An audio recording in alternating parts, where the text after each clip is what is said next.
बिस्मिल्लाहिर्रहमानिर्रहीम। अस्सलाम वालेकुम पाकिस्तान। नाजरीन, आप देख रहे हैं आवाज़ बहावलपुर न्यूज़ चैनल और मैं हूं आपका मेज़बान अहमद महमूद। नाजरीन, जैसा कि आप सब जानते हैं कि हम आप लोगों के लिए आज की शख्सियत प्रोग्राम लेकर आया करते हैं। आज मैं आपको जिस शख्सियत का तारुफ़ करवाने जा रहा हूं, आप किसी तारुफ़ के मोहताज नहीं हैं। डायनामिक पर्सनैलिटी हमारे साथ मौजूद हैं।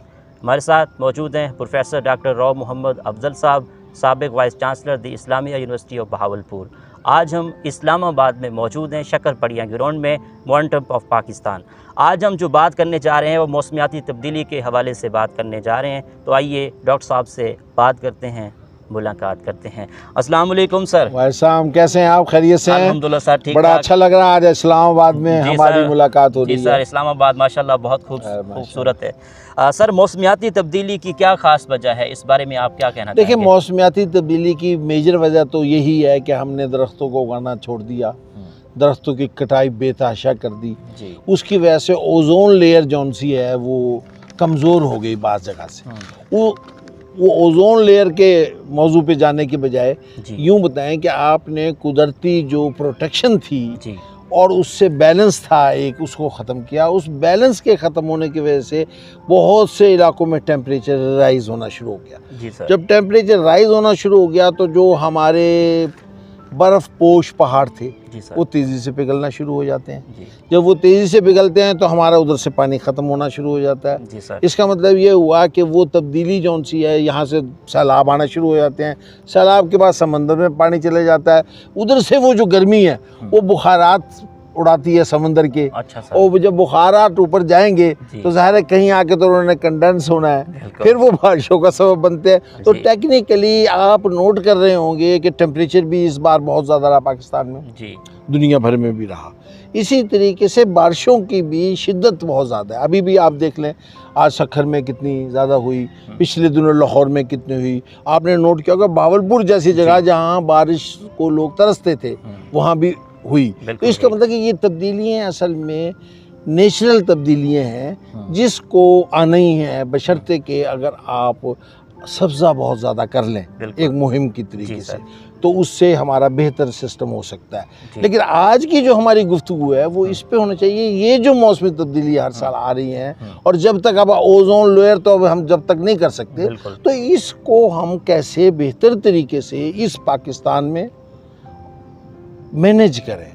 आप कह सकते हैं कि मैनेज से क्या मुराद है? मैनेज से मुराद है कि जब बारिशें हों, और पता है जैसे बलूचिस्तान में और सिंध में जिन इलाकों में बारिशें जिस तेज़ी से हो रही हैं, फिर वहीं सैलाब आ रहा है। तो क्यों आ रहा है? इसका मतलब ये है कि पिछले साल से हमने कोई सबक नहीं लिया। जैसे कि हमारी बिन हैसुल कौम ये आदत बन गई है कि हम अपने साथ आई हुई चीज़ों से सबक नहीं लेते।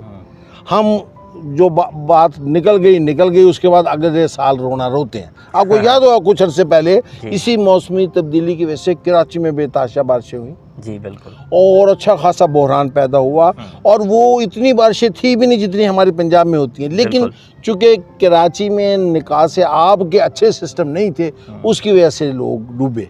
बिल्कुल। उसके बाद हुकूमत ने अगर तो बेहतर किया होगा तो अब देखें लाहौर में जितनी बारिश हुई है 236 शायद बता रहे थे या 40 के करीब। अब ये देखेंगे एक दिन में ये बारिश हुई और पंजाब हुकूमत ने 12 घंटे के अंदर वहाँ पे कुछ भी नहीं था। इसका मतलब कि वो सिस्टम पहले से मैनेज किया हुआ था। अगर हम पूरे पाकिस्तान में इसी तरीके से पहले से विजनरी तरीके से इसको मैनेज कर लें तो ये मौसमियाती तरीके जो भी तब्दीली आ रही हैं उसको दोनों तरीके से मैनेज कर सकते हैं। दरख्त उगाकर हम टेम्परेचर को सही कर सकते हैं, और इन बारिशों को मैनेज इस तरह करें कि हमारे आबपाशी के ज़रिए भी बने। मैं तो यहाँ तक कहूँगा कि आप हर जगह स्टोरेज का, चाइना की तरह, चाइना में उन्होंने पानी को स्टोर कर लेते हैं। अब ये पानी आ ही गया, एक तो सैलाब से बचेंगे, एक आपके ये आबपाशी के जो कमी आएगी। मैंने बताया ना कि जब बर्फ़ पिघल जाएगा तो आपके पास तो यहाँ पानी नहीं होता। तो अगर आपका स्टोरेज है तो आप उसे अच्छे तरीके से इरिगेशन के लिए, आबपाशी के लिए भी इस्तेमाल कर सकते हैं।